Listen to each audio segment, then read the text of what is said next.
Hoy, con la ayuda del Señor, quiero tratar un tema que hace muchos días el Señor ha puesto en mi vida, en mi corazón, en mi mente. El tema se llama la primera intención. La primera intención. Cuando desarrollemos el tema, seguramente que nos vamos a identificar con este título, porque cada uno de nosotros lo tiene en forma innata. Hemos nacido con eso que yo lo llamo la primera intención. Y cuando comencemos a poner ejemplos, seguramente que te vas a identificar con el tema. Vamos a suponer que una chica conoce a un chico de otra ciudad y se gustan mutuamente. Comienzan a salir, finalmente se ponen de novios, se aman, se quieren, pero como él vive en otra ciudad, los padres de la chica no lo conocen a él. ¿Cuál es la primera intención que tiene esa chica frente a su familia, frente a sus padres, frente a sus amigos? Pensar un momento, ¿cuál es la primera intención? La familia no conoce al chico, sus amigos no lo conocen. Ella está muy enamorada del chico, pero nadie lo conoce porque él vive en otra localidad. Su primera intención es presentarle a sus padres. ¿Verdad que sí? ¿Recordás aquellos días que tal vez a alguno de nosotros nos pasó eso? Quiero presentarle a fulano, a mis padres, a mis hermanos, a mis amigos, a mis conocidos, a todos mis parientes, que lo conozcan. Nosotros actuamos así no porque alguien nos enseñó. Eso viene en forma innata. Vamos a poner otro ejemplo. Cuando estamos enfermos y vamos de un médico al otro, y nadie da con el diagnóstico preciso, y nadie nos receta el medicamento adecuado, y terminamos frustrados, y vamos al otro médico y ocurre lo mismo, y vamos al otro y ocurre lo mismo, pero de tanto recorrer, conseguimos al fin un profesional que nos dio justo el diagnóstico apropiado, exacto, y nos mandó la medicación que finalmente nos sanó, nos restauró. ¿Cuál es nuestra primera intención? La primera vez que estamos hablando con alguno de nuestros amigos, familiares y conocidos, le decimos: ese doctor me sacó del pozo en que me encontraba, te lo recomiendo, y le damos el teléfono, si le damos la dirección. ¿Verdad que sí? Cuando andamos buscando cualquier cosa y vamos de negocio en negocio, pero no damos con lo que estamos buscando, o los precios son muy altos, inaccesibles, pero por fin encontramos un lugar donde encontramos lo que buscábamos y a un precio accesible que todos lo pueden conseguir. ¿Cuál es nuestra primera intención? Comentárselo a todos nuestros familiares. Anda a tal lugar que vas a conseguir lo que necesitas. No nos enseñaron que hagamos eso. Eso viene incorporado en forma innata. La primera intención. Eso mismo, relacionado con el tema espiritual. Cuando hemos tenido un verdadero encuentro espiritual con el Señor Jesucristo, y cuando ese encuentro revolucionó nuestra vida, cuando conocemos a Cristo no porque me contaron, sino porque yo lo experimenté en mí mismo, ¿cuál debería ser o cuál es nuestra primera intención? Contárselo a todos aquellos que todavía no lo conocen. Quizás está muy cerca, mi familia, mis padres, mis hermanos, mis compañeros de facultad, mis compañeros de trabajo. La mayoría conocen la historia de Jesús, pero no tuvieron una experiencia personal con Él. Así que todas las veces que nos encontramos con algo que impactó nuestra vida, la primera intención es comunicárselo a los que aún no tienen o no lo conocen. Pero muchas veces, en este último caso, no sé qué pasa, que a veces nos quedamos cortos. Hemos conocido el gran tesoro, la persona más maravillosa de nuestra vida, el Señor Jesucristo, que nos amó, que murió por nosotros, que nos ofrece el perdón de nuestros pecados, la salvación de nuestra alma, la vida eterna, que lo experimentamos en carne propia con la paz profunda que Él nos dio cuando lo recibimos, el gozo que produce en nosotros. Pero ahí pareciera que esta premisa, este principio de la buena intención, muchas veces nos quedamos cortos. Y conocemos a gente que necesita de Jesús y muchas veces hablamos de muchas cosas, pero no lo presentamos a Jesús. Así que ya estamos entendiendo cuál es el tema. Tal vez no hemos tenido un verdadero encuentro con Cristo. Y tal vez la evidencia de que Él impactó nuestra vida es que corremos a nuestros familiares. Por lo menos conmigo pasó así. Mi primera intención fue comunicar a mis familiares. A veces responden inmediatamente, otras veces tardan mucho tiempo en responder, pero de cualquier manera, en mi caso personal, desde que conocí a Jesús, desde que impactó mi vida y revolucionó todo mi ser, mi primera intención fue contarle a los demás lo que significa Jesús para mí. Dios quiera que eso nos ocurra a cada uno de nosotros. Eso mismo pasó con los primeros discípulos. La primera intención que tuvieron ellos fue buscar a familiares o amigos y contárselo, el gran descubrimiento. En el Evangelio de Juan, en el capítulo 1, versículos 35 al 37.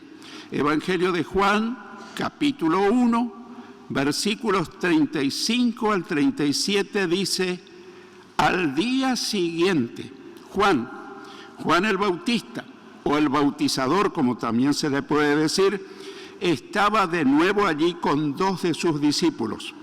Al ver a Jesús que andaba por allí, dijo: este es el Cordero de Dios. Los 2 discípulos lo oyeron hablar y siguieron a Jesús. En este brevísimo pasaje descubrimos varias cosas. Estaba de nuevo con 2 de sus discípulos. En aquellos días, y el verdadero discipulado no era ir a una clase y dar una enseñanza bíblica. Los maestros, los rabinos, acostumbraban a caminar, a andar con sus discípulos. Andaban con ellos, lo escuchaban hablar, escuchaban sus enseñanzas, comían juntos, caminaban juntos, y así se iba aprendiendo. Los discípulos de su maestro. Y acá tenemos el caso de Juan el Bautista, el precursor, el que vino a preparar el camino para que quienes lo escucharan a él luego se convirtieran en discípulos de Jesús. Así que dice que estaba de nuevo con 2 de sus discípulos. No quiere decir que hayan sido solamente 2, sino que eran varios, pero en ese momento estaban 2. Al ver a Jesús dijo: este es el Cordero de Dios. Bueno, para nosotros es una expresión conocida, pero para alguien que nunca leyó la palabra de Dios, ¿qué significa eso del Cordero de Dios? Claro, para los discípulos de Juan era una expresión muy conocida, porque el pueblo de Israel hacía sacrificios de corderitos, sacrificaban un cordero en el altar y ellos sabían que eso era el símbolo, la representación del que un día vendría verdaderamente el Cordero de Dios. Y ese corderito era una figura del verdadero Cordero, el Mesías prometido, el enviado de Dios. Así que para estos 2 discípulos de Juan fue una expresión muy conocida, muy entendible. Así que al ver a Jesús dijo: este es el Cordero de Dios. Tal vez el relato está muy sintético, pero me imagino que pudo haberle dicho: tantas veces le hablé de él, ahora tenemos el privilegio de que él está pasando frente a nosotros. Los 2 discípulos lo oyeron hablar con tanto entusiasmo que con convicción comenzaron a seguir a Jesús. Los versículos 38 y 39 dicen: Jesús se volvió y al ver que lo seguían les dijo: ¿qué buscan? Ellos le dijeron: Rabí, que traducido significa maestro, ¿dónde vives? Les dijo: vengan y vean. Ellos fueron y vieron dónde vivía y se quedaron con él aquel día, porque ya eran como las 4 de la tarde. En este breve pasaje vemos en primer lugar que Jesús, al ver que lo seguían, dijo: ¿qué buscan? Y esto no es una expresión de reproche, ni tampoco de que ellos se inhiban para que no lo siguieran. Al contrario, Jesús estaba buscando tener un diálogo con esos 2 discípulos que eran de Juan el Bautista. ¿Qué buscan? Ellos le preguntaron: ¿dónde vives? ¿Dónde vives? Es decir, ¿cuáles son tus hábitos? ¿Cuáles son tus costumbres, tu estilo de vida? ¿Cómo sos en realidad? Queremos conocerte.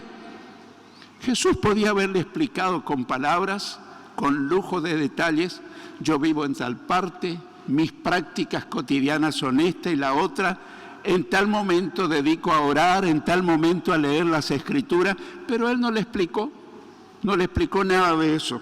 Jesús les dijo: vengan y vean. Acá está una gran lección para cuando nosotros tenemos la primera intención. A veces queremos que la gente conozca a Jesús, ojalá fuera siempre, pero a veces nos vamos en explicaciones. Pero la gente no va a conocer a Jesús con explicaciones, a menos que tengan un encuentro personal con Jesús. Y Jesús les dijo: vengan y vean, les hace una invitación: vengan. Él les ofrece una experiencia: vean cómo vivo. No les explicó nada, se dio a conocer. Ellos fueron y vieron dónde vivía y se quedaron con él aquel día. Tuvieron una experiencia asombrosa. Y muchas veces cuando leí ese pasaje, pensaba, qué maravilloso habrá sido haber ido a las 4 de la tarde donde él vivía, haber pasado el atardecer, haber quedado con él en la noche, cenaron juntos, hablaron íntimamente y ahí pudieron ver mano a mano, cara a cara. Tuvieron un encuentro personal. ¿Qué de nosotros si hubiésemos tenido esa oportunidad?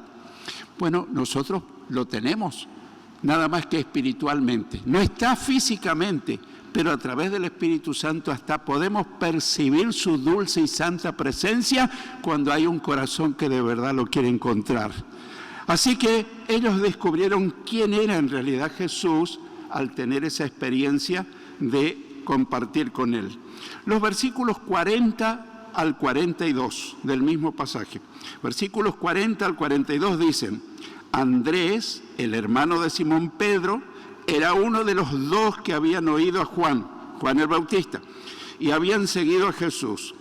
Este halló primero a Simón, su hermano, y le dijo: hemos hallado al Mesías, que traducido significa el Cristo. Entonces lo llevó a Jesús, quien al verlo dijo: tú eres Simón, el hijo de Jonás, tú serás llamado Cefa, que quiere decir Pedro. En este breve pasaje también encontramos en primer lugar que Andrés, el hermano de Simón Pedro, era uno de sus discípulos. El otro discípulo parece que permanece en el anonimato. Esta es una de las características del apóstol Juan. Cada vez que él se refiere a su propia persona, él no dice yo fui el que estuve ahí. Él se refiere como si fuera otra persona. Él prefiere pasar anónimamente, pero es prácticamente seguro que el otro era Juan. El otro discípulo era Juan, es lo más probable. Y lo primero que hizo Andrés fue buscar a Simón, su hermano. ¿Cuál fue la primera intención? Pensar en su hermano. Nos preguntamos nosotros, que hemos conocido a Jesús, ¿pensamos realmente en nuestros familiares? Bueno, yo sé que nos pueden asaltar prejuicios. No, ese nunca va a creer. Él es un enemigo del Evangelio. Él no cree en la Biblia, no cree en Dios, no cree en Cristo. Si me hubieses conocido en los días en que yo no conocía a Jesús, ibas a pensar lo mismo de mí. Porque yo no creía en Dios, Yo no creía en Cristo. Yo rechazaba la Biblia sin conocerla. Yo jamás iba a ir a una iglesia evangélica. Yo jamás iba a asistir a una cruzada evangelística. Pero alguien, y no solo alguien, muchos oraron por mí y me testificaron. Me dijeron una y otra vez: Arnoldo, tenés que conocer a Jesús. Y me empezaban a hablar, pero me decían: esto no es suficiente. Vos tenés que tener una experiencia personal con Él. ¿Y cómo hago? Tenés que recibirlo en tu corazón, invitarlo, y así lo vas a conocer. No, explícame más, es que con mis explicaciones no lo vas a conocer nunca. Tenés que conocerlo personalmente, como conocieron estos primeros 2 discípulos de Juan el Bautista.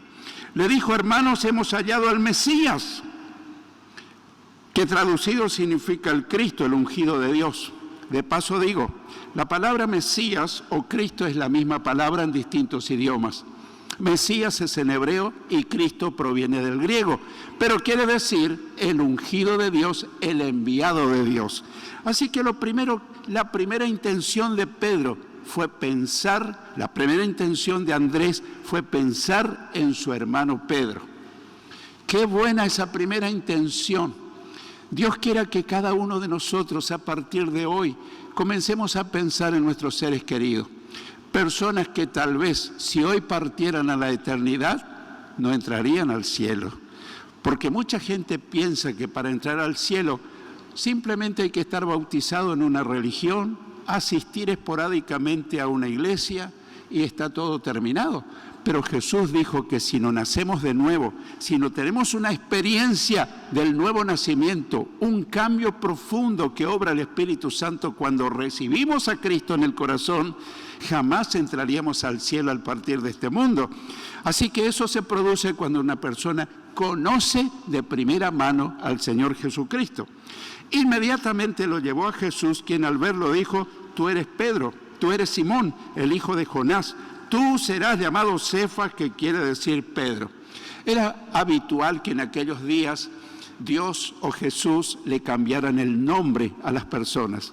Para nosotros no significa nada, pero en esa cultura, en esa idiosincrasia, cambiarle el nombre a una persona significaba que le estaba cambiando la vida, su estilo, su forma de ser. Era muy significativo. Los versos 43 al 45 dicen que al día siguiente Jesús quiso ir a Galilea y halló a Felipe y le dijo: sígueme. Felipe era de Betsaida, la ciudad de Andrés y Pedro. Y Felipe halló a Natanael y le dijo: hemos hallado a aquel de quien escribió Moisés en la ley y también los profetas, a Jesús, el hijo de José de Nazaret. Al día siguiente dice que Jesús fue a Galilea y encontró a Felipe y le dijo: sígueme. Muchas veces ocurre que los seguidores de Cristo fueron traídos a Cristo por otros discípulos, pero hay en algunos casos donde fueron llamados directamente por el Señor. Este es un caso. Así que al irse a Galilea encontró a Felipe y Jesús mismo le dijo que lo siguiera. Lo primero que hizo Felipe, su primera intención, fue pensar en un amigo que se llamaba Natanael. Fue a buscarlo. No se fue a Natanael y le dijo: Natanael, yo quiero contarte lo que me sucedió. Encontré al Mesías, del cual desde niño escuchamos hablar. Pero él no hizo eso. Él fue y lo buscó para que él pudiera conocerlo. Natanael pudiera tener un encuentro con Jesús. Le dijo: hemos encontrado a aquel de quien escribió Moisés en la ley y también los profetas, a Jesús, el hijo de José de Nazaret. Bueno, ya vemos que el Antiguo Testamento habla claramente del Mesías prometido, que es Jesucristo. Lo escribió Moisés, lo escribieron los profetas. Los versículos 46 al 48 dicen: Natanael le dijo: ¿y de Nazaret puede salir algo bueno? Y le dijo Felipe: ven a ver. Cuando Jesús vio que Natanael se le acercaba, dijo de él: aquí tienen a un verdadero israelita en quien no hay engaño. Natanael le dijo: ¿y de dónde me conoces? Jesús le respondió: te vi antes que Felipe te llamara cuando estabas debajo de la higuera. Qué momento tan enigmático. Yo creo que Natanael no entendía nada y se refleja en su actitud. Natanael objetó: ¿de Nazaret puede salir algo bueno? Nazaret tenía fama de que nunca había salido de esa ciudad un gran profeta, un gran líder, pero él desconocía que Jesús no había nacido en realidad en Nazaret, sino en Belén, Belén de Judea. Nació en Belén, se crió en Nazaret. Pero Felipe le podía haber explicado, pero no, Natanael, si vos lo conocieras. No, él no gastó tiempo en explicaciones. Le dijo: ven a ver, yo quiero que lo descubras personalmente. Es lo mismo que cuando nosotros tratamos de explicarle el sabor de una fruta que alguien no conoce.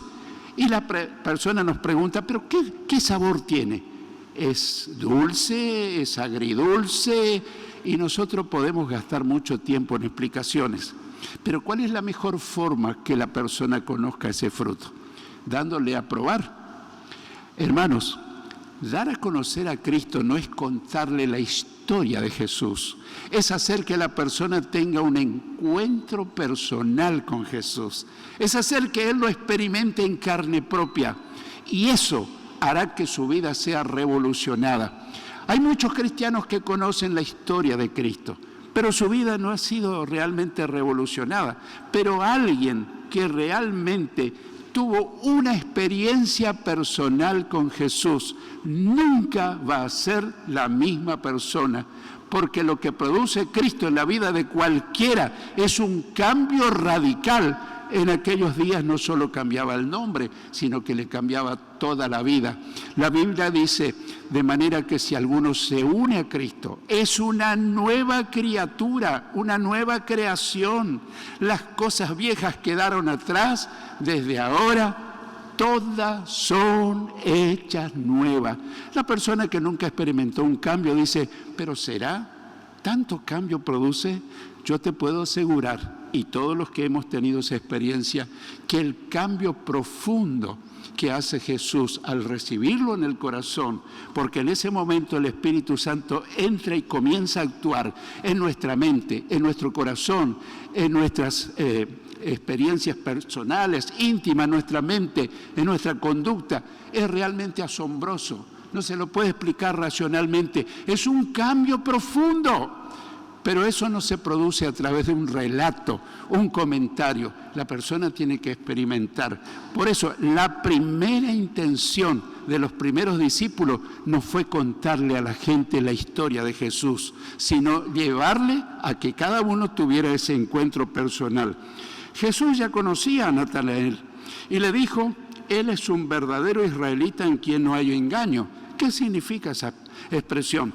Bueno, un verdadero israelita no se dejaba engañar. Conocía la historia, conocía las profecías, conocía el Antiguo Testamento. Natanael, asombrado, le dijo: ¿de dónde me conoces? Realmente, físicamente nunca había visto Natanael a Jesús, ni Jesús a Natanael. Pero Jesús sabe todas las cosas. Tal vez nadie te conoce tanto como Jesús mismo, ya sea que seas un seguidor de Él o que no seas un seguidor. Conoces los más íntimos pensamientos y las más íntimas emociones. Por ahí alguien dice: la persona que más te conoce es tu esposa, o a tu esposa tu esposo, pero eso no es verdad. La que más te conoce es el Señor. Conoce cosas que a lo mejor ni tu esposa ni tu esposo lo sabe. Y Jesús lo conoce todo. Y te conoce y te ama. Y te está buscando. Pero me conoce a pesar de todo, porque tiene un propósito para con la vida de cada uno. Jesús le dijo: te vi antes que Felipe te llamara cuando estabas debajo de la higuera. Seguramente que muchas veces te preguntaste: ¿qué significa esto? En Israel se cree que la mayoría de las casas de familia tenían una higuera, y debajo de la higuera la familia o individualmente cada miembro de la familia tenían su tiempo devocional, donde salían a orar debajo de la higuera o salían a leer los rollos de las Escrituras, porque antes la Biblia no estaba en libros, sino en rollos. Entonces Jesús le dice, sin haberlo visto físicamente, Natanael, te vi cuando estabas orando, te vi cuando estabas leyendo las Escrituras, te vi todo lo que estabas haciendo, te conozco desde antes que nacieras, te conozco los más íntimos pensamientos y las más íntimas intenciones. Los versículos 49 al 51 dicen, Natanael le dijo, Rabí, tú eres el Hijo de Dios, tú eres el Rey de Israel. Jesús le respondió, ¿crees solo porque te dije que te vi debajo de la higuera? Pues cosas mayores que estas verás. También le dijo, de cierto les digo, que de aquí en adelante verán el cielo abierto y a los ángeles de Dios subir y bajar sobre el Hijo de Dios. Ya veremos que para muchos cristianos esta es una expresión metafórica que nunca ocurrió, pero esto ocurrió en muchos casos, que ya lo vamos a mostrar. Natanael reconoció a Jesús como el Hijo de Dios, el Rey de Israel. ¿Pero por qué lo conoció? Porque él le dijo, te vi debajo de la higuera, sé lo que estabas haciendo, sé lo que pensás en tu corazón, en tu mente, que de Nazaret no puede salir algo bueno. Lo sé todo, Natanael, pero te estoy buscando. Gracias que viniste a verme, gracias que fuiste traído por tu amigo. Jesús le respondió, ¿crees solo porque te dije que te vi debajo de la higuera? Cosas mayores que estas verás. De aquí en adelante verán el cielo abierto y a los ángeles de Dios subir y bajar sobre el Hijo del Hombre. Y ahora te quiero llevar a un pasaje donde sucedió eso literalmente. Cuando Esteban, el primer mártir cristiano, lo estaban apedreando para matarlo, dice la palabra de Dios que Esteban, lleno del Espíritu Santo, levantó los ojos al cielo y vio la gloria de Dios y a Jesús a su derecha. Dijo entonces, veo los cielos abiertos y al Hijo del Hombre que está a la derecha de Dios. Los que toman nota, Hechos capítulo 7, versículos 55 y 56. En medio de las pedradas, cuando lo estaban matando a Esteban, él tuvo la gran experiencia de mirar y ver el cielo abierto y a Jesús sentado a la derecha del Padre. Se estaba cumpliendo lo que Jesús le había dicho a Natanael. ¿Quién fue Natanael? Porque para nosotros es un personaje prácticamente desconocido. Fue uno de los primeros discípulos de Jesús, pero su nombre aparece solo en el Evangelio de Juan. En los otros evangelios no aparece el nombre Natanael. En los otros evangelios aparece el nombre Bartolomé. En la lista de apóstoles aparecen juntos siempre, junto a Felipe, el que lo trajo a Jesús, y Bartolomé. Siempre Felipe y Bartolomé. Por eso se supone, se cree, casi con seguridad, que Natanael y Bartolomé es la misma persona. Si es así, Natanael fue uno de los 12 apóstoles de Jesús, porque nunca más aparece el nombre de Natanael, sino Bartolomé. Quiero ir concluyendo. Quiero que pensemos esto. Si Andrés no hubiera buscado a su hermano, si no hubiese pensado, si su primera intención era hablar con su hermano Pedro, no hubiese existido el apóstol Pedro. Gracias a Andrés existe y existió el apóstol Pedro. Si Felipe no hubiera buscado a su amigo, no hubiese existido el apóstol Bartolomé. En nuestro círculo familiar de amigos, compañeros de trabajo, estudio, hay potenciales instrumentos de Dios que necesitan que los busquemos y los traigamos a Jesús para que sean salvos, para que les sigan, para que les sirvan. Y uno dice, a la mayoría de nosotros nos pasa, a fulano de tal le voy a hablar de Jesús, no quiere saber nada de Jesús. Pero en la medida que le hablas de Jesús y orás en tu casa por esa persona, el Espíritu Santo comienza a actuar. Dice la palabra de Dios que el Espíritu Santo vino para convencer de pecado, a los pecadores. No te adelantes a la obra del Espíritu Santo. No le hables de seguido a la persona. Ponete a orar con anticipación. Y el Espíritu te va a decir cuándo y cómo hablarle. Que tu primera intención sea, tengo que ganarlo a fulano. Tu mente natural y sobre todo el diablo te va a decir, ese jamás va a creer en Jesucristo. Los que me hablaban en mi adolescencia de Jesús pudieron haber pensado, y yo siempre pienso que pasaba por una relojería y el relojero me llamaba y yo le decía, ya sé de qué me vas a hablar, de tu Jesucristo que está muerto, que murió hace 2000 años. Y él con toda paciencia me decía, Arnoldo, tenés que conocer a Jesús. Bueno, no sé si algún día lo conoceré.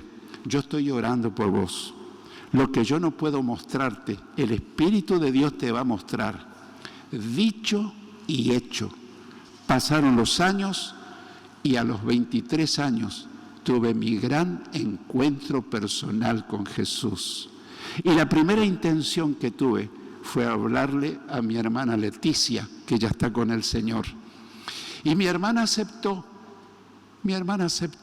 inmediatamente. Y en su casa se formó una iglesia. Y ella salía a visitar familias que estaban distanciadas entre sí, o matrimonios que estaban divididos, estaban separados.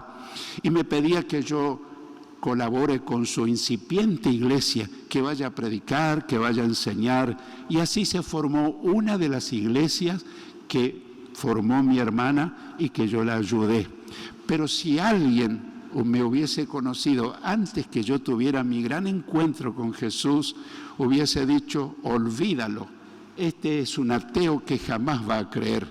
Yo te puedo decir con todas las letras, no hay ateo para Dios. El más duro, el más apático, el más indiferente, necesita que vos y yo oremos por esa persona y nos acerquemos cuando el Espíritu Santo nos indica y le hablemos de Jesús, pero sobre todo que le traigamos a tener un encuentro con Jesús y que le hagamos la oración del penitente y que le propongamos, yo quiero que conozcas. Y tal vez la persona te diga, pero ¿cómo voy a conocer a Jesús si Él está en el cielo? Acá mismo está en este momento, porque Él está en todos los lugares. Y le hagamos la oración y la persona reciba a Cristo. Y no pasa muchos días cuando ves una persona transformada, revolucionada, porque no escuchó solo la historia de Cristo. La primera intención nuestra debe ser comunicar, hacer conocer a nuestro glorioso Señor Jesucristo. A veces nosotros estamos muy preocupados por nuestros problemas y no tenemos la intención de no hablarle, de no cumplir la gran comisión, sino que estamos preocupados por el trabajo, por la salud, por la familia, por muchas cosas. Pero Jesús dice, busquen primeramente el reino de Dios y su justicia. ¿Qué quiere decir esto? Busquen los intereses del reino de Dios y su justicia, lo que Dios espera de nosotros. ¿Y qué agrega este versículo? Dice, y todas las demás cosas te serán añadidas sin que se lo pidas a Dios. Cuando te empezás a interesar en el reino de Dios, en lo que Dios espera de nosotros, te vas a sorprender que Dios, sin que se lo pida, va a empezar a hacer que te aumenten el sueldo, va a empezar a hacer que tenga un vehículo nuevo, va a empezar a hacer que tengas una casa que necesitas. ¿Por qué? Porque es una promesa fiel de Dios. Buscar primero los intereses de Dios y Él se va a encargar de agregarte todas las añadiduras por las cuales a veces gastamos un enorme tiempo. Mi querido hermano, yo vine a animarte para que empecemos a darle curso a nuestra primera intención. Mi mensaje inicial fue la primera intención de la chica de hacer conocer a sus padres su prometido. La segunda, de hacer conocer a sus amigos al médico que lo sacó adelante. El tercer ejemplo fue decirle a todos dónde pueden conseguir un artículo que les conviene y a bajo precio. La primera intención tenemos que usarla también para que otros conozcan de Jesús. Tu vida se va a llenar de gozo, de entusiasmo. El Espíritu Santo te va a llenar de fuerza interior y te vas a sorprender que todas tus necesidades van a ser suplidas porque te ocupas en el reino de Dios. Y Dios te va a añadir todas las demás cosas que te hacen falta. El que tenga oídos para oír, que oiga lo que el Señor nos está hablando.